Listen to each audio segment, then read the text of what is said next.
Another edition of the Big Ten Show. I am Jeff Thurn. That is Adam Carriker. And as we say on this show, that's the almost famous Adam Carriker. Almost. I'm the much less famous Jeff Thurn. Getting closer. Happy. This is what now? Episode 4 at this point, Adam. So happy episode number 4, man. Happy episode number 4, my friend. So we have a fun episode lined up today, a little unique. It's the off season. So we're going to do some different stuff today than typically breaking down all the spring games or throwing in some draft conversation. We're going to tell you who has the best helmets in the Big Ten. And the worst. Adam and in the middle. And the worst. And I promise you I have a hot take on the worst, which will certainly fire some people up today. Oh, boy. Listen, there is always going to be debate about helmets and colors and school songs and mascots, and we'll have those debates here on the show as well. But I did want to hit quickly on what we saw over the weekend. And this kind of can go a little bit more holistically throughout the entire country. But Adam and I share a similar thought with regards to sort of the popularity of a certain brand based on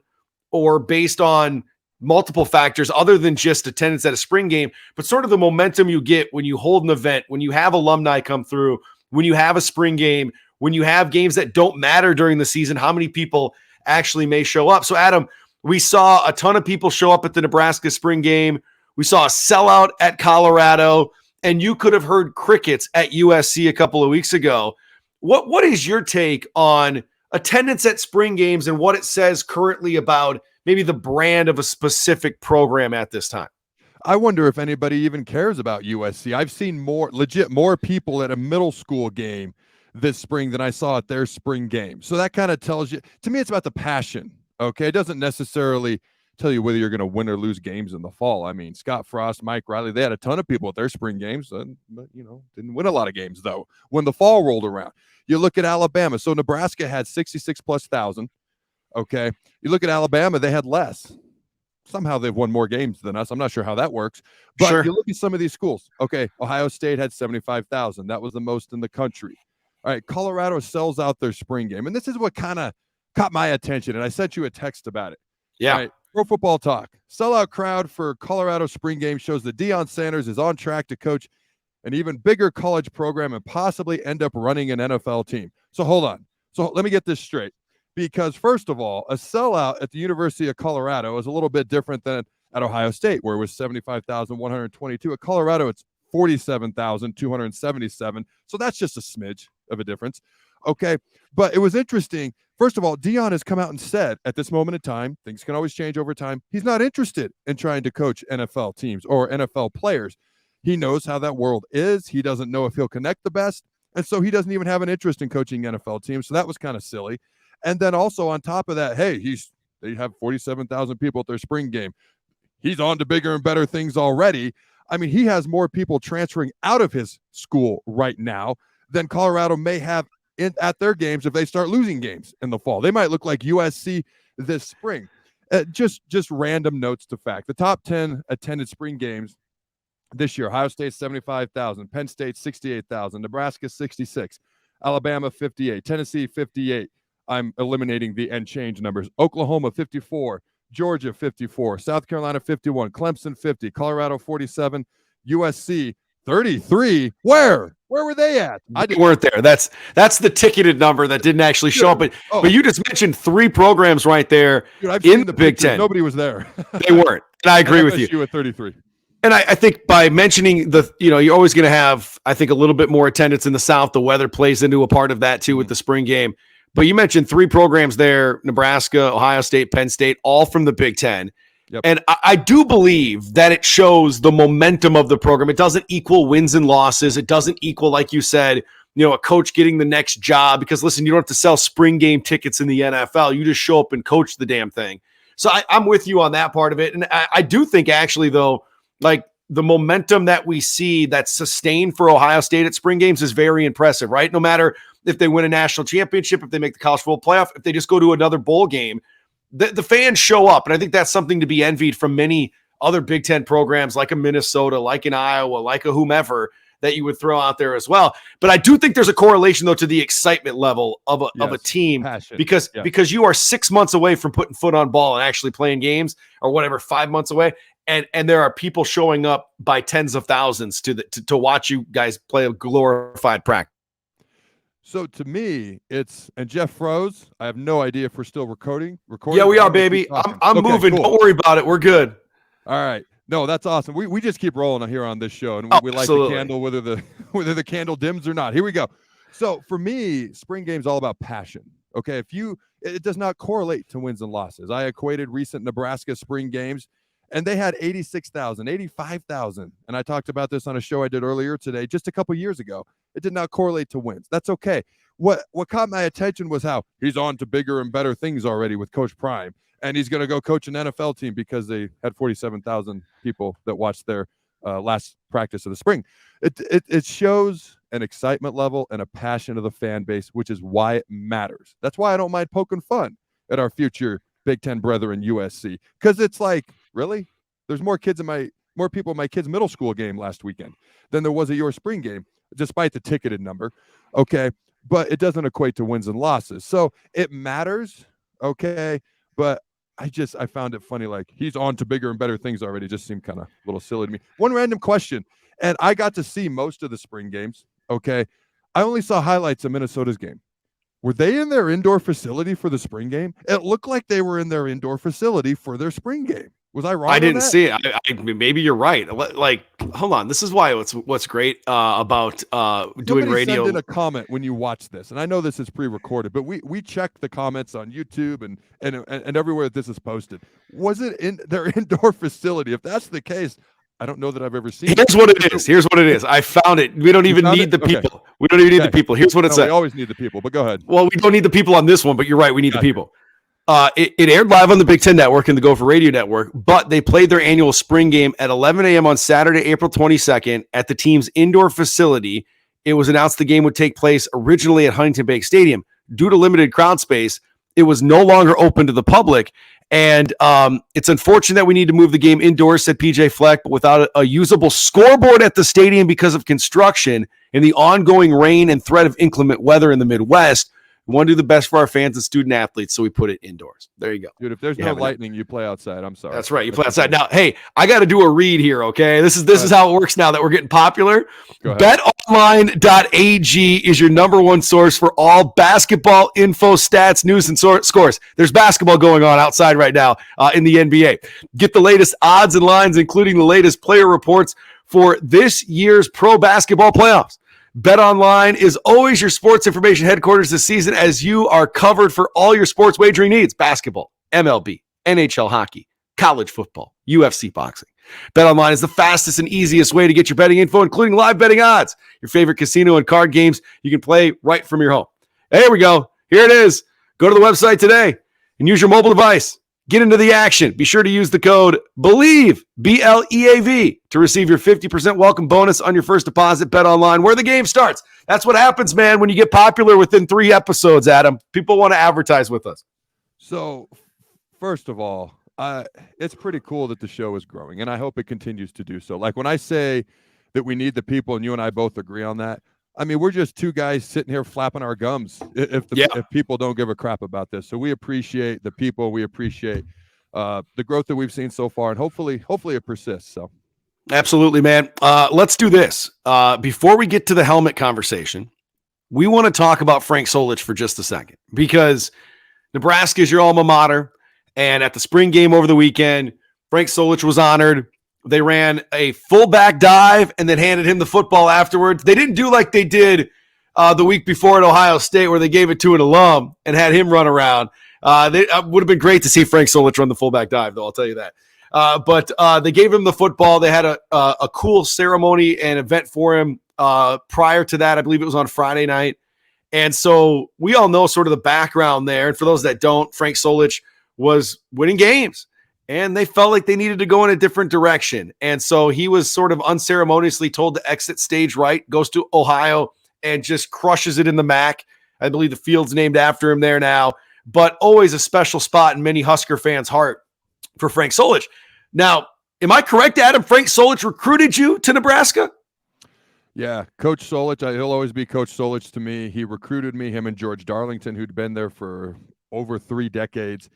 I committed to play for Coach Solich, Coach Darlington, and that's the guy that I played for a couple of years. This is the guy you mentioned, 58-19, was his overall record at Nebraska. He was an assistant coach for 19 years. He was a fullback, a player there, Big 12 Coach of the Year, Big 12 champion in 1999, and actually National Coach of the Year, Big 12 champ in 1999, and two-time Big 12 Coach of the Year. Went to Ohio after he was dismissed at Nebraska, did really well there. Like you mentioned, the field is named after him. And I don't know if they were trying to right or wrong, but honor an individual who deserved to be honored when they brought Coach Solich back. Yep. And just a couple of quick stories about. So I have a question first. Yeah, go ahead. What did Coach Solich sell you on more than, because it wasn't like he was the only one trying to recruit you. What made you want to play for him? Well, anybody who knows me knows that I grew up a Husker fan. My dad is the biggest Husker fan you'll ever see in your life. And I grew up watching Nebraska every Saturday. And so that. And where did you grow up, for those that don't know? I was born in Hastings, Nebraska. Long story short, Dad's job moved us upstate of Washington. So that's where I grew up, with state of Washington, rooting for the Huskers halfway across the country. So when I tell you that I try to be as unbiased as I can about Nebraska, I'm doing the best I can. Like, I truly try to be unbiased, but I will readily admit I was a fan, I was a player. Now I'm a proud alum, and that will never change. I find myself actually being harder on the team than most other folks that cover Nebraska football, just because I try to be as unbiased as I can. But Solich, he was someone who truly cared. He was someone who truly, like, he wanted to be there for his players. Like, I hadn't talked to the man in 15, 16, 17 years. I reached out to him, got his number, asked for an interview a few years ago, and he immediately gave it to me, got right back to me. And he remembered things from recruiting me from uber amount of years ago. I will never forget. And when I was growing up, I was in charge of dinner every Sunday night at my parents' house. So dinner every Sunday night turned into breakfast every Sunday night. So it was pancakes, it was waffles, cornbread was my big thing at the time, eggs, whatnot. Never learned how to do omelets, not sure why. But him and Coach Darlington are sitting at my parents' table. I made them breakfast for supper because apparently that's what a recruit does. I don't know. It's just the way it worked out. We were doing it anyways. And they actually told me the story of how they got Neil Smith to come to Nebraska. And most folks are probably familiar with Neil Smith. All-American at Nebraska, okay, Pro Bowler, multi-time Super Bowl champ with the Chiefs, the Broncos, great NFL career. And it was interesting because they're like, Adam, we actually offered Neil because we couldn't get who we wanted. And I was like, huh? They're like, he was just some skinny kid out of high school. Everybody that we wanted to get, we couldn't get. So we just offered him late. It was like right before Christmas, late in the recruiting period in December. That's so anyways, wild, man. Neil Smith just stumbled upon Nebraska, huh? Dude, he turned out to be Neil frickin' Smith. Random story. That's when they offered me too. So I wonder what that means. Right. Oh, we couldn't get anybody else. We're going to tell you the story about Neil Smith and invite you to come play at Nebraska. Well, so they offered me. It was about a year and a half later. So this was like the summer after my sophomore year, and it was actually after my senior football season when that happened. So about 2.5 years later. So they probably have no recollection. I remember. But a couple other real quick stories, and I'll keep it quick. He was a guy who truly cared about people. So my true freshman year, the year I redshirted, it was the only year he didn't win 9 games. It went 7-7, and some moves had to be made. Moves he didn't want to make. Moves he had to get rid of some assistant coaches.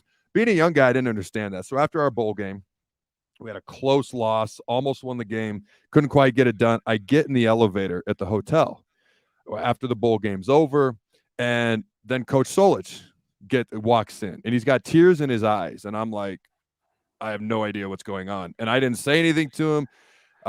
He just kind of, hey, Adam, how you doing? But he was like, clearly had something else on his mind. So I didn't say a word other than, hey, and I got off the elevator. I had no idea what was going on. Less than 24 hours later, I found out he had to let go of 3 assistant coaches, guys that he had coached with for decades. And he was legit in literal tears about it. That's how much they mattered to him. And the only other one I'll share is he was a fiery guy too. He was not big.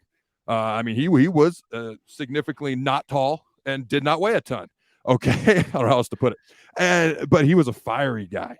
And so I don't remember what it was. It was after a practice in fall camp, and we had a bad practice. Whatever happened, it was so long ago. I was like a redshirt freshman at this point, into my second year.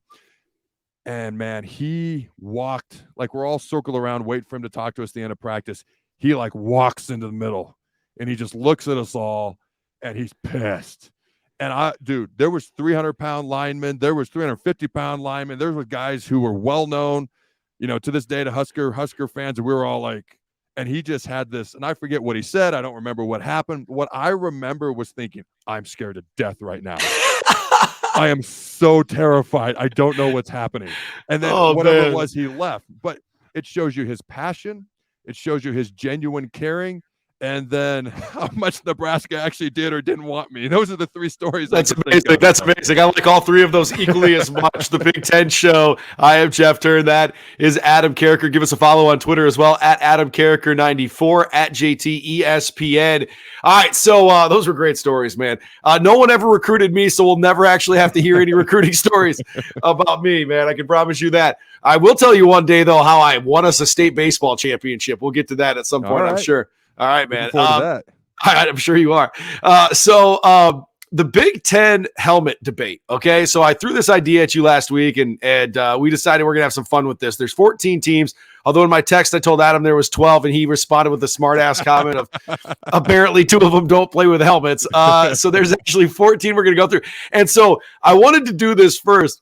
I Googled the ranking all the Big Ten helmets from worst to first, and Adam, I kid you not, dude.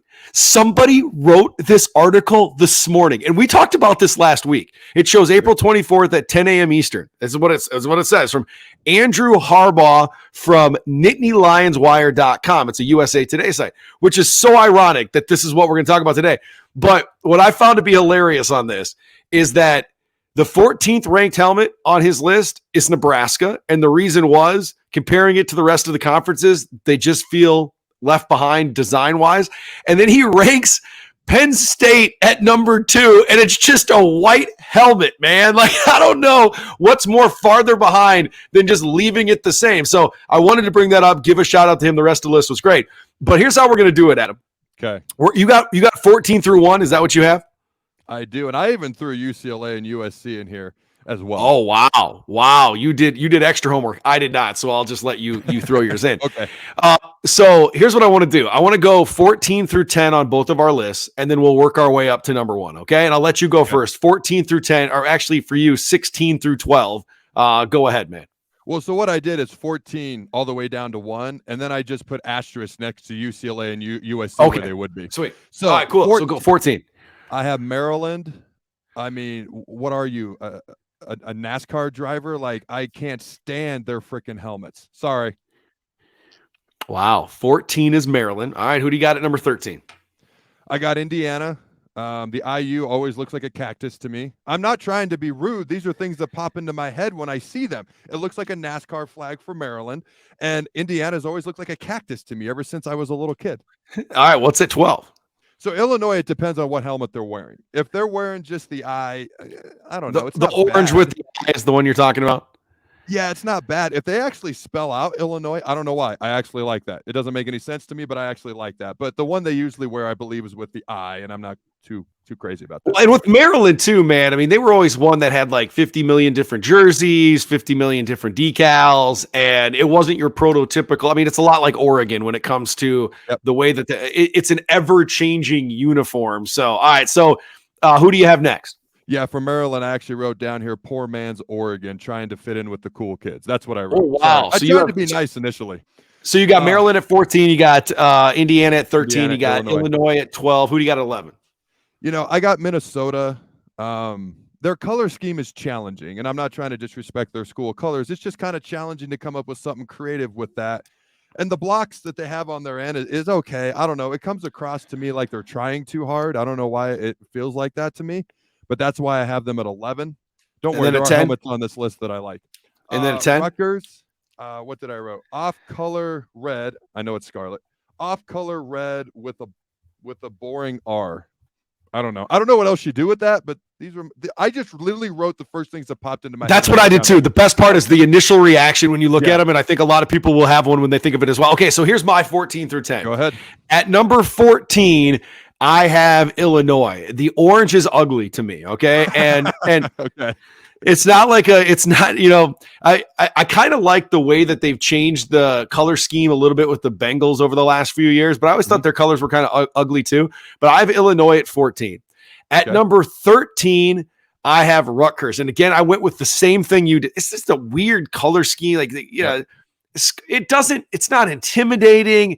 It reminds me of New Jersey. Okay. Like it's probably what it's, but like when I think of New Jersey, I think of like clouds and, probably Jimmy Hoffa. I don't know. Like, I don't think of positivity. Sorry, New Jersey. I apologize. So, I'm going, they're going to put me with Jimmy Hoffa is what they're going to do. So I have Illinois at 14, Rutgers at 13. At number 12, I have Northwestern. And it's just, it feels like the people that are so smart that go to Northwestern would be wearing those helmets. That's what it kind of feels dorky to me. I'm not a big, purple person anyways. I don't know. Purple doesn't look good on my pale white skin. I don't know. It doesn't fit me well. So maybe I'm going off of what I would look like wearing this helmet, and I'm certainly not smart, and I certainly don't look good in purple. So there's number 12. At number 11 for me is Indiana. Again, I think of it probably because of it being a basketball school, and like when they write out, what do they write out on there? Indiana on there sometimes too. I actually like it when they write out Indiana over the IU on there as well, kind of like you do with Illinois. Yeah. But I like it when they write it out. I'm looking at one right now where they wrote it out. I like that a little bit better. And then at number 10, I have Maryland as well. I don't know that I would have thought if I would have had time to myself to think of a great line like, "What are you, a NASCAR driver?" But that is great. I love that. It looks like. Seriously, looks like we're about to, cross the checkered flag or whatever it is. So at number 10, I have Maryland, and those are my bottom ones. Okay, so at number 9, who do you got? I have Penn State. I don't. What? So now we're getting to the helmets that I don't hate, I don't love. Okay, the helmets that I just don't like ended with Rutgers at 10 for me. So number 9, I have Penn State, and I just wrote in my notes, put a little more effort into it. Like, there's no effort put into that. Come on, man. Just like even Bama, they had their stupid numbers. Like, it's not all over their jersey already, so they throw it on their helmet. But at least they put some sort of effort into it. By the way, my least favorite helmets in all of college football, well, I don't know about all of college football, but it's up there is Alabama. I hate the numbers on the side of the helmet. That's just okay. Okay, so at who do you have at number 8? Northwestern. And I actually wrote, I don't dislike. That's all I wrote. How can you not have a feeling about that purple and that white end? I mean, it just, I don't know, man. To do with it. Like I said with Minnesota, you can only do so much with your color scheme, and I'm not trying to disrespect the schools. Change their colors? Change their damn colors, okay? That's something. I don't care. Listen. You're going to learn something about me out of it. I'm going to say this, and then I'm going to be a hypocrite when I talk about Penn State in a second with tradition. Okay. But I was born in 1985. Listen, nothing in sports actually happened before 1985. And in fact, all the records of these old guys that were also plumbers in baseball and all this other crap, man, doesn't mean a damn thing to me, all right? Sign me up for Barry Bonds. Sign me up for Alex Rodriguez. I don't care how much steroids they took. Bigger, faster, stronger. Give me the modern day athlete over anything that's old. Traditions were meant to be broken. Instead of Thanksgiving with the family, go to Vegas and eat at a buffet. Okay. Like I'm a non-traditionalist on so many things. Now I'm going to say something different about Penn State in a second because of the helmet, but yeah, man, change your colors. Nobody would care. So I tried to put myself in their shoes. Like, what could I do with what I have to work with? So that's what I tried to do. By the way, I was born in 1984. Respect your elders. And apparently Miami didn't win their national title in 1983, according to you, which works for me. Hey, wait a second. A real side note here. How about Willis McGahee, the 10th? All I know is that made me feel really old when he committed to Nebraska. I don't know about that. I'm going to have to update myself on that. Purdue. I think that did I read that wrong? Hold on. Now we're digressing, but I have to double check here. Yes, he did. Willis McGahee, the 17th or whatever the IV stands for, committed Nebraska 2 days ago, baby. All right.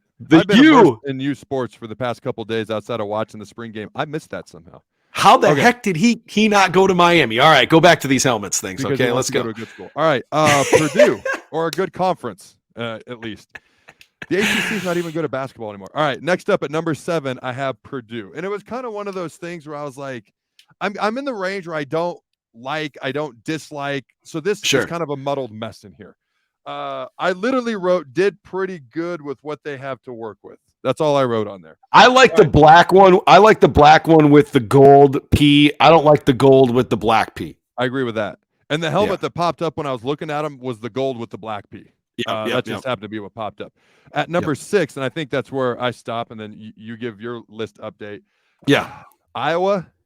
And I like that it's different than every other helmet. It's not just a letter. You froze on me again. I didn't hear 6. Okay. We're going to snap our fingers. Adam's froze. He's got this little on the Zoom or on the Big Ten show on YouTube right now. You'll see, me? When he froze there first. You're back, but you had a little half-ass grin there, which was funny. So at number 6, you went, and then your half-ass grin came out. So go ahead. Who's at number 6? I kept you in suspense. Yes. I have Iowa. Now, when you look at all the helmets in the Big Ten, they all simply go with a letter or there's nothing on it. And that includes Ohio State. I'm not counting those little stickers. Okay. So for me, they actually have something on their helmet that's actually somewhat outside the box a little bit. Now, admittedly, I'm just going to say this. I've had fans when Nebraska plays Iowa send me pictures and they alter that little logo on the helmet a little bit so it looks like a penis. So when I see that logo, I can't help but see a penis sometimes. Okay, but looking at the actual logo the way that it is, I actually put it number 6 on my list. All right, man. Gosh, man, we got some disagreements moving forward here. All right, that's for sure. All right, so at number 9 for me, it's Michigan State. Again, the Spartan doesn't do it for me. When I look at that, I think you wished you were a Trojan. You wished you were USC. So I look at the green. I don't know. They've tweaked the green multiple times on some of their Mad helmets or whatever they are. But I have them at number 9. Then at number 8, I have Purdue, slightly above Michigan State. And again, if it was the black with the P all the time, I'd probably elevate it higher up on my list. But you get the gold at the P, and I just don't. It doesn't look great. Then at number 7 for me, I have Minnesota, and I went to Minnesota, but you're right, man. That's a hard color scheme, man. That maroon and gold is tough. So I'll put that at number 7. At number 6, this is where, you and I definitely disagree at number 6. At number 6, I have Wisconsin. And, I just wish they'd put a badger on the side of the helmet like Iowa did with the Hawkeye. The W seems a little egotistical, like we're getting dubs, I don't know. Like I feel you aren't good enough to just put a W on the side of your helmet, even though it's how you start your program's name. So I have Wisconsin at number 6 on my list. All right. So at number 5, I have Michigan State. I put nice and clean, although they do tend to change it from time to time. Right. The green is quite different often. Yeah. It's that's weird. The only thing that kind of drives me nuts. At number, what do I have here? I have number 4, and this is where I start to get into helmets that I genuinely like. Yes. Okay. I have Wisconsin. I've always liked that W. I've always liked how it looks, like a little italicized cursive. I don't know, mixed in there to a degree. I've always liked that to begin with. So I like Wisconsin at number 4. At number 3, if I can read my writing. And so this was actually before I became a fan. So I actually did not like Nebraska when I first started watching college football. It grew on me because that's all my dad watched. But even before, I was like, man, I like their helmets. I like their color scheme and their uniforms. Anytime the face mask, okay, so if the helmet's white and the face mask is a different color, red, and it matches, in this case, white, red, and red matches the logo on the side of the helmet, I just think that looks sweet. I've always liked that. So when the logo matches the face, the traditional, the face mask, also it's traditional and an iconic look. Now, this comes with a caveat. I don't like their alternate uniforms. They don't have an alternate uniform that I've liked. The black shirt one I can tolerate a little bit.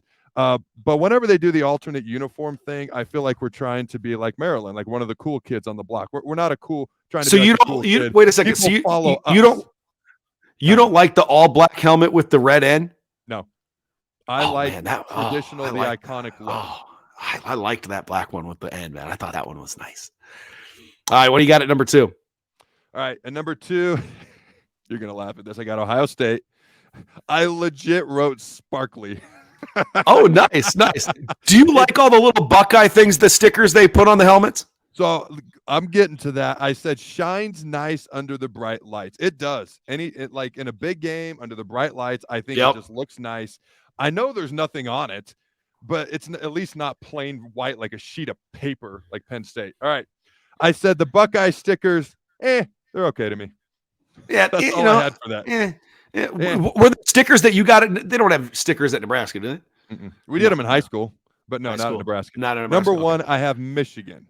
Now, Ooh. admittedly, I said Husker got going with Michigan, number one. Hey, I gotta be as unbiased as I can be. All right, yeah. So here we go. Yeah. So, Michigan, I said 100 years ago, or whenever they came up with this design, I would not have liked it. I would not have liked it. It would have looked like peace streaks to me. I bet it would have been like, why do you have peace streaks on your helmet? At this point, though, it's unique. It's different. It's unlike anything else out there. And you know I like that. So to me, it is the definition of, I'm just going to say it, iconic at this point.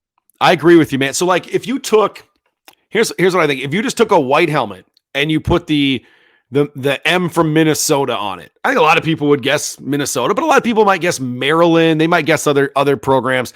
If you put, a I on it, some would guess Indiana, some would guess Illinois, whatever. When you see a Michigan helmet that is Michigan with no letters on it. And I think you're right on with that as well. So Michigan's your number one helmet. All right. Yeah. So here's go ahead. Quick thought. So I watched Michigan hockey play, I don't know, a few years ago, like one time. My daughter Trinity, it's her favorite sport is hockey. I had no idea who was playing. I had no idea who they were playing, but I knew it was Michigan because they have those same slick hockey helmets too. They got some slick one. All right, man. I'll run through my 5 through 1 here quick. At number 5, I have Nebraska, and I just think it's always been one when you mentioned that the red on the side of the helmet with the face guard. I think it looks great.